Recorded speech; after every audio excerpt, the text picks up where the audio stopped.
about 1,000 bees just on the face of the hive.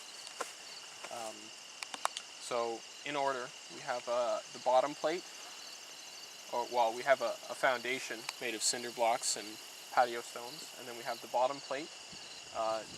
If you see, there's a stick there that kind of tilts the hive forward. That's so that bees can easily roll things out the front door. If there are dead bees or other insects, what they'll do is they'll transport them out the front door and drop them off. There's usually some dead bees and other insects in front of the hive where they've dropped them out. You can see one there.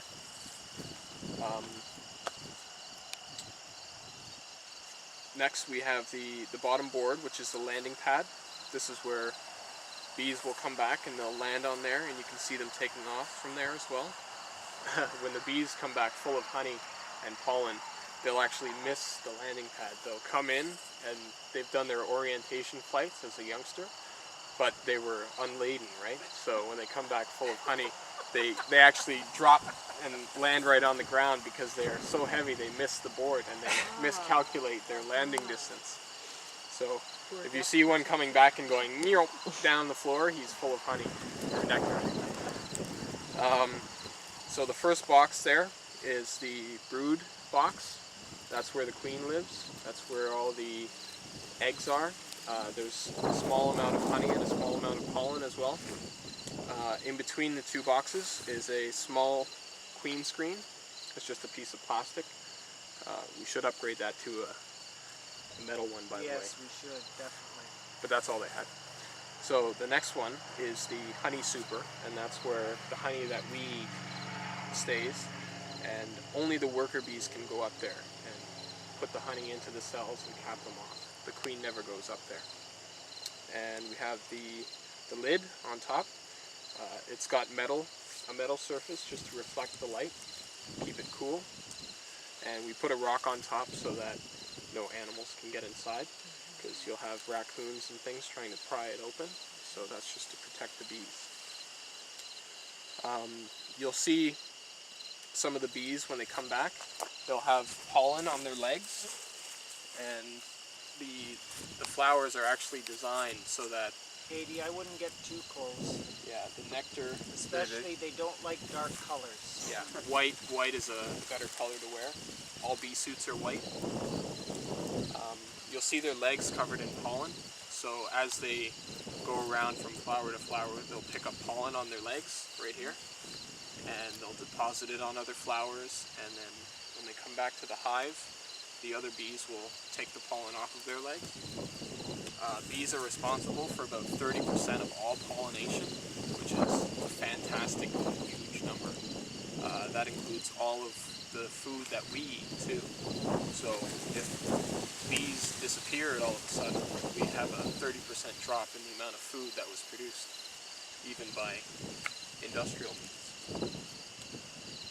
You can see this yellow stuff here. This is all propolis.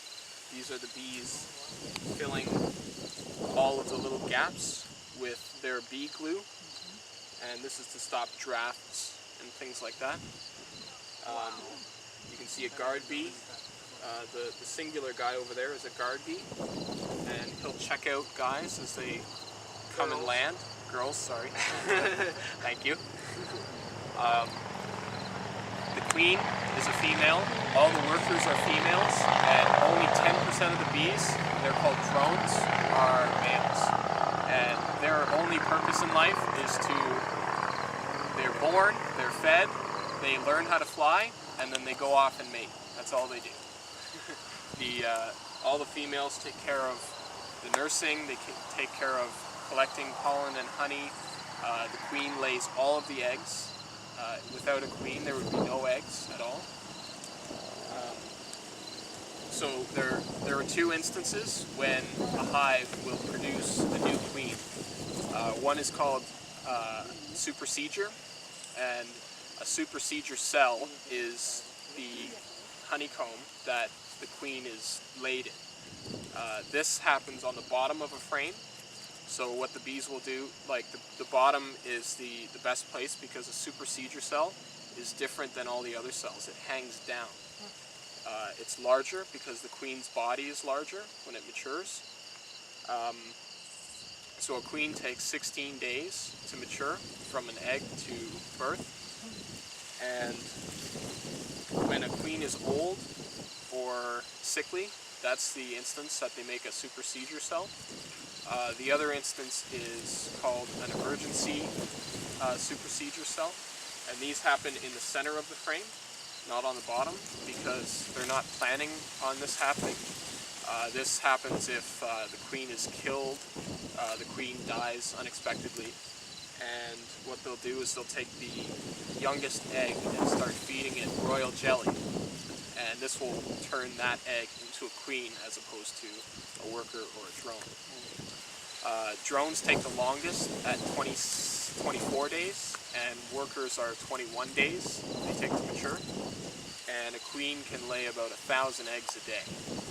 So you can imagine how quickly a hive can expand. How does she distribute those eggs? In one per cell or in a lump? There's one per cell.